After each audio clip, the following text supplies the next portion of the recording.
सभी श्रोताओं का रामायण की कथा में हार्दिक स्वागत, अभिनंदन। पिछले वीडियोज में देखा कि महाराज दशरथ राजा जनक के यहाँ पहुँच चुके हैं और उनका आदर सम्मान राजा जनक कर चुके हैं। अब उसके आगे की कथा, विवाह पूर्व की औपचारिकताएं। महाराज जनक के कनिष्ठ भ्राता कुशध्वज सांकास्यपुरी में रहकर राज्य का प्रबंध किया करते थे। सीता के विवाह का समाचार पाकर महाराज वे भी सांकास्यपुरी से मिथिला आ गए। अपने अग्रज महाराज जनक तथा गुरु सतानंद जी को प्रणाम करने के लिए पश्चात वे बोले, हे भ्राता, अयोध्यापति पधार चुके हैं, इसलिए अब विवाह संबंधी कार्यों का शुभारंभ कर देना चाहिए।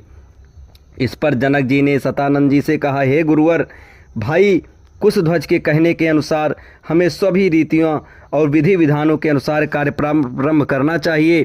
अतः आप शीघ्र जाकर अयोध्यापति महाराज दशरथ को राजकुमारों सहित आदरपूर्वक यहाँ लिवा लाइए।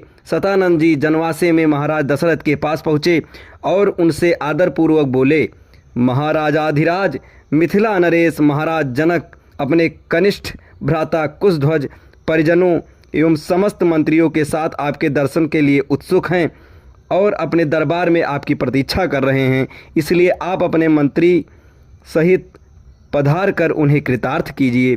राजा जनक का संदेश पाकर राजा दशरथ गुरु वशिष्ठ मंत्रियों एवं राजकुमारों के साथ वहां पहुँचे, जहां राजा जनक उनकी प्रतीक्षा कर रहे थे। मिथिलापति ने खड़े होकर उन सबका स्वागत किया और उन्हें अपन बैठने के लिए यथोचित स्थान प्रदान किया। जब सब अपने अपने स्थानों पर विराजमान हो गए तो इक्ष्वाकु वंश के गुरु वशिष्ठ जी ने राजकुमारों का गोत्र पढ़ना प्रारंभ किया, जो इस प्रकार था। आदि रूप स्वयंभू ब्रह्मा जी से मरीच का जन्म हुआ।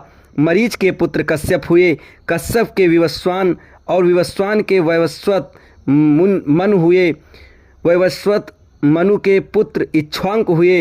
इक्ष्वाकु ने अयोध्या को अपनी राजधानी बनाया और इस प्रकार इक्ष्वाकु कुल की स्थापना की। इक्ष्वाकु के पुत्र कुच्छी हुए। कुच्छी के पुत्र का नाम विकुच्छी था। विकुच्छी के पुत्र बाढ़ और बाढ़ के पुत्र अनरण्य हुए। अनरण्य से पृथु और पृथु से त्रिशंकु का जन्म हुआ। त्रिशंकु के पुत्र धुंधुमार हुए। धुंधुमार के पुत्र का नाम युनाश्व था। युनाश्व के पुत्र मानधाता हुए और मानधाता से सुसंधि का जन्म हुआ। सुसंधि के दो पुत्र हुए, ध्रुवसंधि एवं प्रसेनजित। ध्रुवसंधि के पुत्र भरत हुए। भरत के पुत्र असित हुए और असित के पुत्र सगर हुए।